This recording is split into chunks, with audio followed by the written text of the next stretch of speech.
Hello दोस्तों, मैं सूरज वर्मा आज आप सबके लिए एक शानदार स्टोरी लेकर आया हूँ।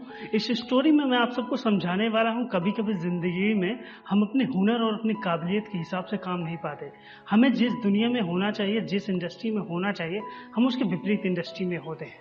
ये कहानी एक रेगिस्तान के दो ऊँटों की है, एक ऊँट और एक बच्चे की। दोनों जो है बैठकर बातें कर रहे थे। बातों बातों में ही बच्चे ने अपने पिता से पूछा, ऊँट से, कि पिताजी मैं क्या आपसे कुछ क्वेश्चन कर सकता हूँ। पिता ने कहा कि जरूर बेटा, क्यों नहीं, अगर मुझे कुछ समझ में आएगा तो मैं जरूर उसका जवाब दूंगा। बेटे ने कहा कि पिताजी मैं आपसे पूछना चाहता हूँ कि हमारे पीठ पे ये कुबड़ क्यों होता है। तो पिता ने कहा कि जरूर, बहुत अच्छा क्वेश्चन है बेटा। कुबड़ इसलिए होता है क्योंकि हम रेगिस्तान के जीव हैं और कई दिनों तक पानी ना मिलने के कारण हम सब इसके जरिए प्यास के बिना भी रह सकते हैं, क्योंकि हमारे कुबड़ में हाइड्रोजन अधिक मात्रा में पाई जाती है और हम जो है एटमॉस्फेयर से ऑक्सीजन लेके पानी अपने कुबड़ में बना सकते हैं और अधिक से अधिक पानी भी अपने कुबड़ में हम रख लेते हैं। इसी से हम कई दिनों तक बिना भूखे, बिना प्यासे जो है बिना पानी पिए भी रह सकते हैं। इसलिए कुबड़ हमारे पीठ पे होता है।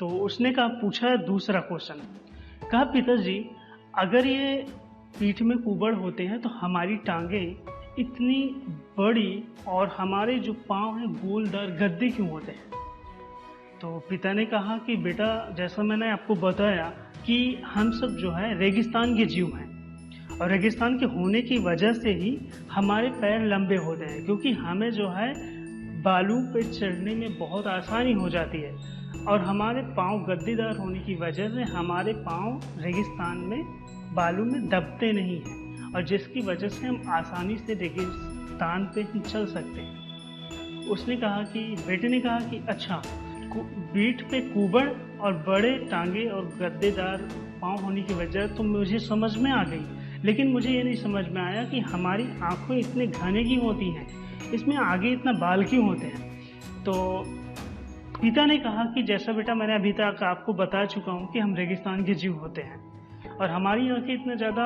घनी इसलिए होती हैं क्योंकि रेगिस्तान में बहुत ज़्यादा तूफान आते हैं, जिसकी वजह से धूल मिट्टी उड़ती रहती है।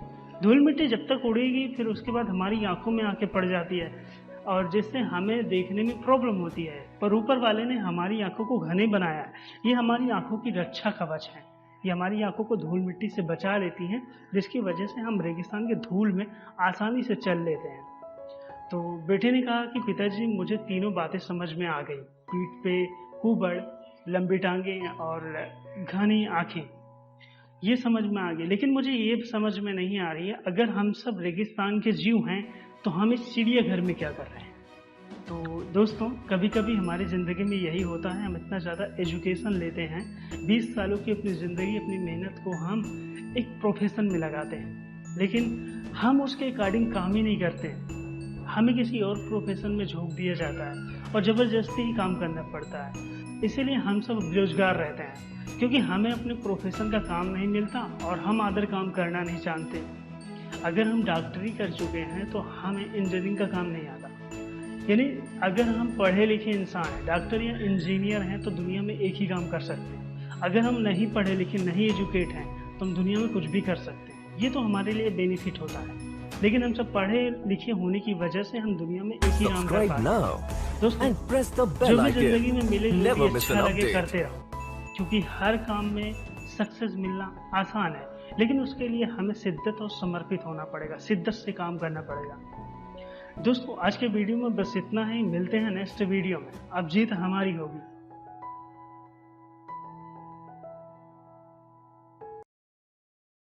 Subscribe now and press the bell icon. Never miss an update.